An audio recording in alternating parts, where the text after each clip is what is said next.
Thinking about buying a franchise? Then the How to Buy a Franchise show is just for you. Here's your host, Dr. John Hayes. What do you do when you meet a master franchisee prospect and you need to find out, is this the right person? Do you have a survey, a profile that you can give them that is helpful, or do you use other forms of judgment? How do you do that? No, great question. Matter of fact, I just left before coming down for your podcast here. Met with a group from Nigeria that I've been talking with online, but I just met them face to face. Now they're coming to Florida on Monday for a discovery day. So Right. The process first will be a profile application to get some basic data, but that doesn't tell the story. Now it's more relationship building. They've got to come visit us. That's a mandatory step with us. They have to come to our headquarters, spend 2 days, let us meet them.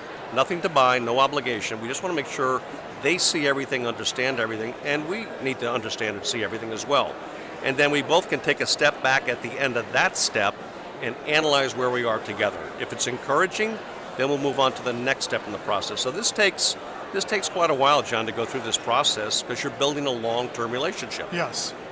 So another, in talking about the challenges that master franchisees face, let's say they're the right person. That means that they're going to be able to build a business. They're going to be able to find prospective franchisees. They're going to be able to sell franchises. But then they've also got to train franchisees. They don't send them back to West Palm Beach to train the franchisees for Greece, for example, or for Nigeria. Well, you know what? If you see our facilities, which I believe you have at some point Yes. in your career, it's quite a facility for the train. So we encourage them to do that if they speak English, of course. But in the event they don't, like Greece or in some cases France, some other countries, we'll train them on the ground in their flagship or pilot location. Okay. So we'll train the trainer, if you will, over there. So we've had both scenarios over the years. So you train a trainer who might be the master franchisee, but is probably an employee of the master franchisee. Yeah, generally it's the employee of the master Yeah, franchisee. somebody who's good at training. Correct. So setting up that infrastructure there, we've been faced with that, and that's worked very successfully as well. And then another trick to franchising, or one of the stumbling blocks of franchising, is building the relationship with the franchisee. And some master franchisees have difficulty doing that. Some franchisors in the United States have difficulty doing that. So how do you train them on that angle? What do you teach them to do?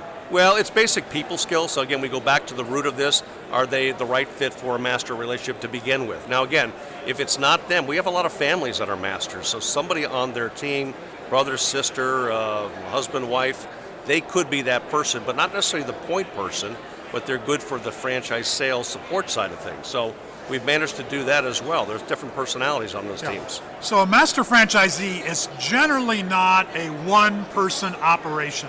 Correct. They're going to be, so if you're a prospective master franchisee, you've got to be thinking in terms of your team.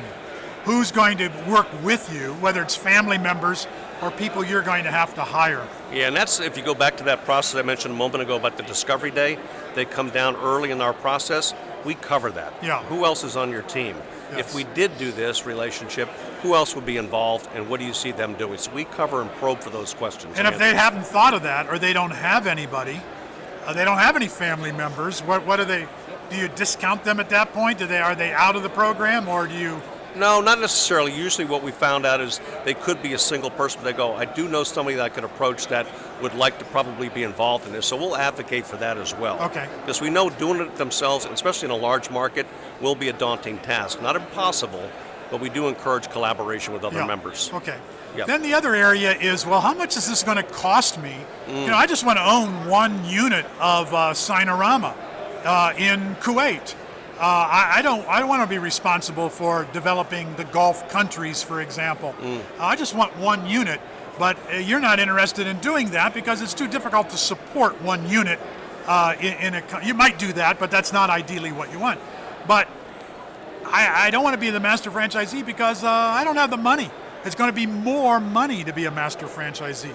Typically, what are you looking for? What does someone have to have in order financially to qualify as a master franchisee? Well, that's a very good question. Our fees are based on a number of metrics, John. So sitting there, I couldn't tell you exactly what unless I knew the area. But nonetheless, we might want to make sure one of the key pieces to this whole process, whether it's a master or quite frankly just a single unit here in the U.S., are they financially capable to go forth in this business. So it behooves the franchisor, in my opinion, our company in this case, to really make sure they have the resources to do this and not put them in harm's way. That's the worst thing we could do. Right. So make sure their cash flow is there. They've got the resources to build this over the long term. Yeah. And it's difficult to talk about specifics of money unless you know all of the checkpoints that you're looking at. But, let's say, let me take Kuwait because I obviously know that country well. There are 3 million people there, but only a third of them are Kuwaitis. Let's say that you're looking at a market of 1 million or 3 million people.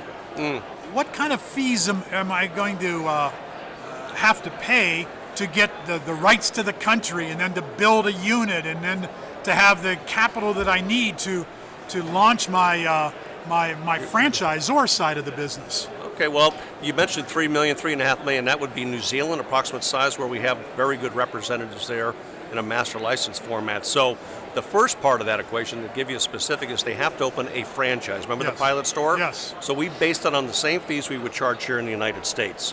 Now with 8 brands, all our fees are different per brand, but let's say that is approximately $150,000, $160,000 to launch one.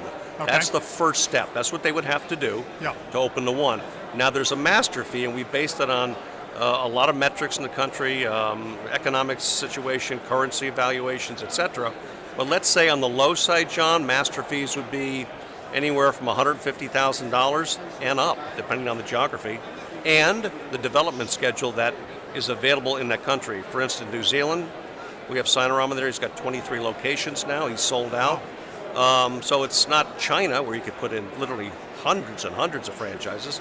So it's a limited fee structure there, but we base that on those metrics again on the size of the country. Thank you for listening to How to Buy a Franchise Show. If you want immediate assistance, visit howtobuyafranchise.com to contact Dr. John Hayes for a free consultation.